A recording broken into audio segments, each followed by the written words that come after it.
Hello mga Karsi.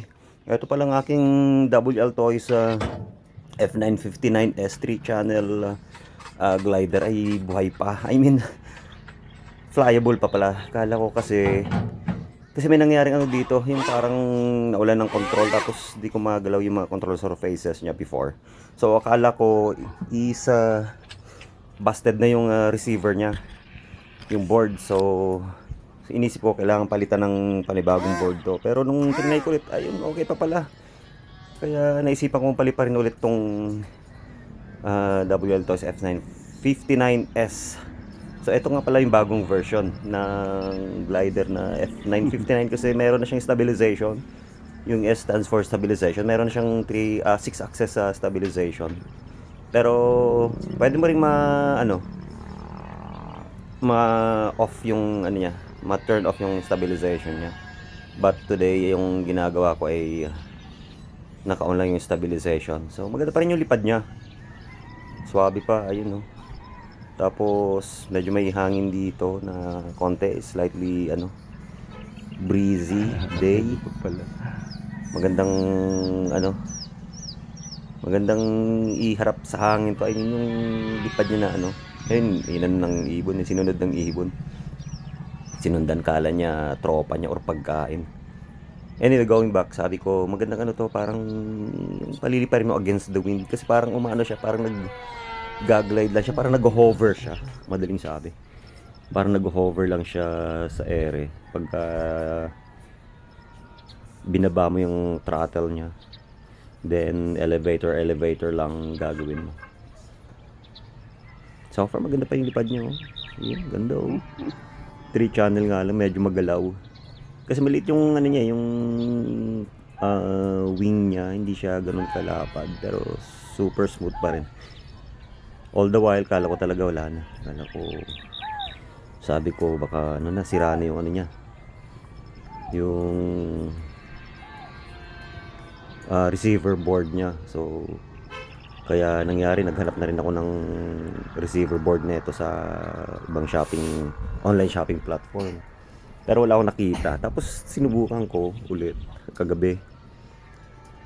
Then medyo nag-react pa yung mga control surfaces niya, elevator and rudder. Kasi 3 channel lang to. Sabi ko okay pa. Masubukan nga ngayon. Kasi ito, to my surprise, okay pa yung niya. Lipad niya. And then yung pwesto ko nga pala dito sa may medyo elevated to. Mas magandang dito, hand throw. Kasi mas mataas to kaysa dito sa mas elevated siguro ng mga 1 meter. Yan. Kasi may dumping to. Kasi etong likod ko ay ginawang ospital. Actually, ospital na tong likuran ko. Kaya syempre dinampingan to para tumaas yung lugar. Kaya dito ako nakapwesto. Medyo mataas to, medyo elevated. Kaya maganda. Anyway, going back dito sa F959 SWL Toys. So maganda rin. Yung unang generation nito ay walang stabilization. Actually, to be honest, nakadalawang ko nito, yung walang stabilization, and hindi ko mapalipad ng maayos kasi beginner pa lang ako, as in nag-uumpisa pa lang ako magpalipad nun. Nakadalawa ko nito, wala. Nangyari puro crash. Tapos may nangyari pa noon na alam mo yung kasi 'di ba yung wing niya ay lang, parang pinapasak lang dun sa niya, may slot lang dun sa. Tapos merong parang yun, yung rod na pampatibay. Ang nangyari, humiwalay. So nangyari, syempre nag-crash. Naghiwalay yun eh. Kasi hindi masyadong impact yung because of lang nga, pinagdudugtong lang siya dun sa yung parang nagdudugtong lang yung yung rod, yung carbon fiber rod. So kaya eto, ginawa ko dito ay talagang glino ko na yung niya, yung wing assembly niya, to make sure na hindi talaga siya hindi siya hindi siya matatanggal dun sa pagkaka niya. Hindi maghihiwalay yung niya, yung pakpak, yung wing assembly. ginawa ko ay hinat-glue ko na para panigurado na. Kaya eto, maganda pa rin yung lipad niya, oh. Na ganyan yung mga lopas ganyan. Tapos meron nga yung ano, yung parang pinalalaban ko siya sa hangin. Yung parang nag-ano lang siya, nag-glide lang. Alam mo yung parang ibon na ano, yung mga puting ibon na lumilipad sa napakalakas na hangin, yung parang nag-glide lang siya. Parang ganun yung itsura niya sa later part na ito. Maganda pa rin. Ganda kasi may stabilization. Maganda sa may ano, mas advisable na paliparin yung may yung self stabilizing sa medyo may hangin. Kasi pagka hinampas siya ng hangin, parang mawawala siya sa control, eh. Kaya mas maganda may stabilization para kusang nile-level niyo yung aircraft mismo. Self-stabilizing, nile-level niyo yung sarili niya pagka hinampas ng hangin sa iba't ibang angle. Especially dito, parang may ano dito, parang may turbulence dito kasi humahampas sa building yung hangin, tapos nagbabound sa ano, sa may likuran ko. Kaya nangyayari, tinatamaan din yung ano, yung aircraft. Kaya pagewang-gewang dito, mapapansin niyo pagewang-gewang yung ano dito, yung aircraft ko. Pero kasi nga because may ano siya, may self stabilization, yun, mas ano siya, mas madaling i-control. Yun, halos sumayad na sa ano,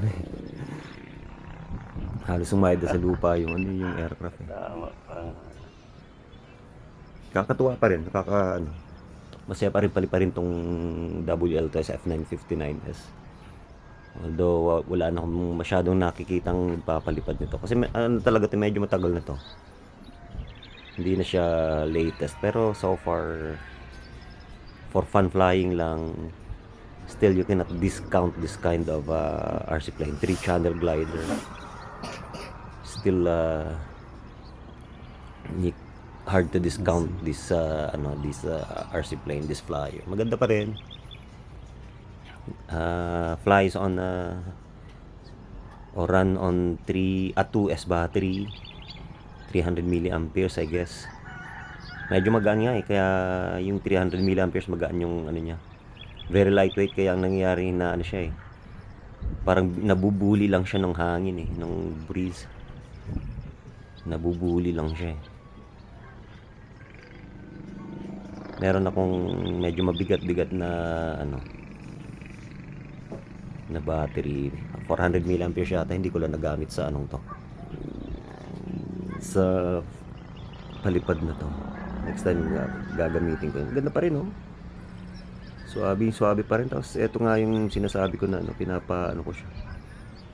pinapalipad ko siya against the breeze or against the wind. And if you notice, it's just hovering or just gliding against the wind.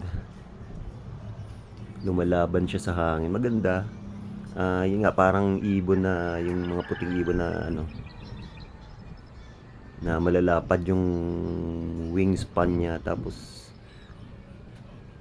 lumilipad lang siya. Parang they fight the wind. They use the wind to float themselves, to hover, to glide themselves. Parang ginagamit nila yung energy ng wind, yung power ng wind to float using their wide wings. Parang ganun yung nangyayari dito. Ano bang tawag doon? Parang meron doon, may tawag doon, parang alam mo yung pag magpapalipad ka sa ano, may marami akong nakikita sa YouTube doon, eh. Yung parang nasa cliff, yun. Cliff flying, kasi yung ano, yung hangin or yung wind na humahampas doon sa wind, ayun yung nagpapaangat or nag-elevate doon sa ano, nagpapa-elevate doon sa aircraft. Yun, cliff flying. yung hangin na galing dun sa dagat, although hindi ito dagat, na humahampas naman dun sa cliff. Tapos nagkakaroon siya ng parang turbulence, upward na hangin, wind. And then yun yung nagpapaano. That what makes the aircraft float. Yung hangin, yung breeze. Yun, parang ganito yung nangyayari.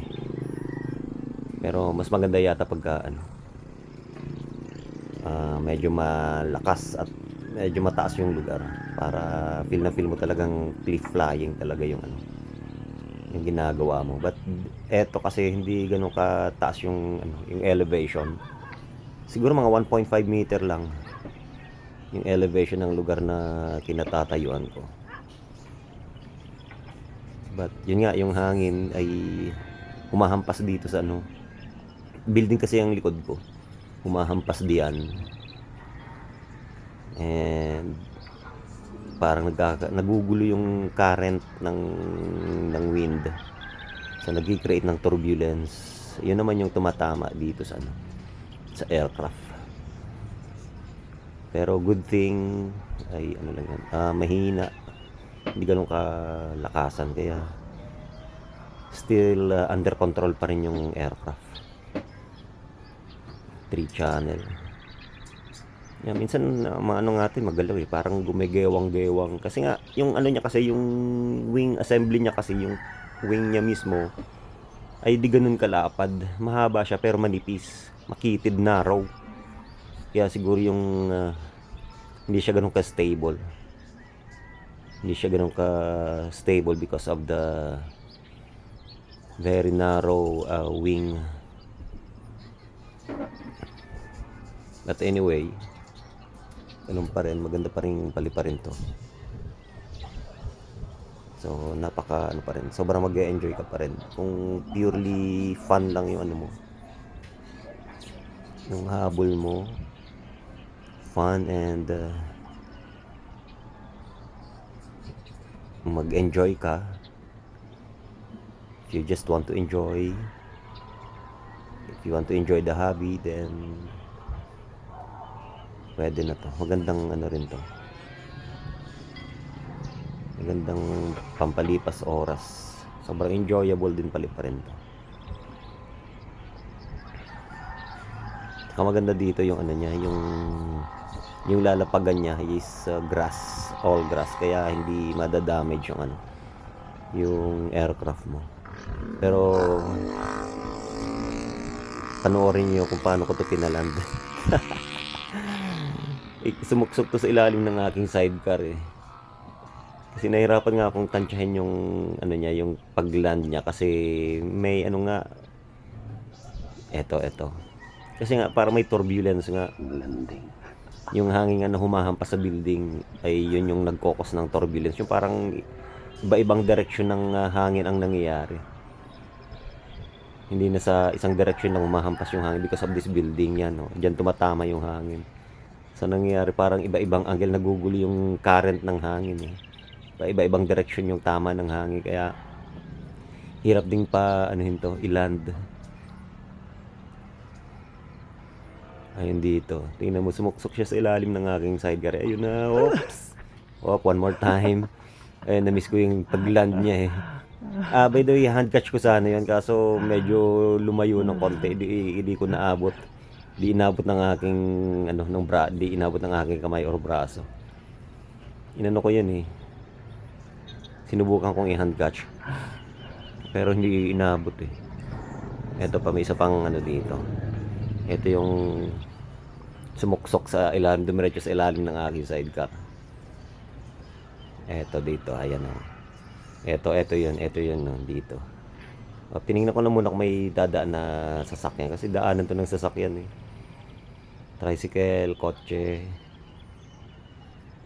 single na motor, yan dumadaan dito. Mga single na babae, single na lalaki, yan daanan yan. Lahat ng single dumadaan dyan.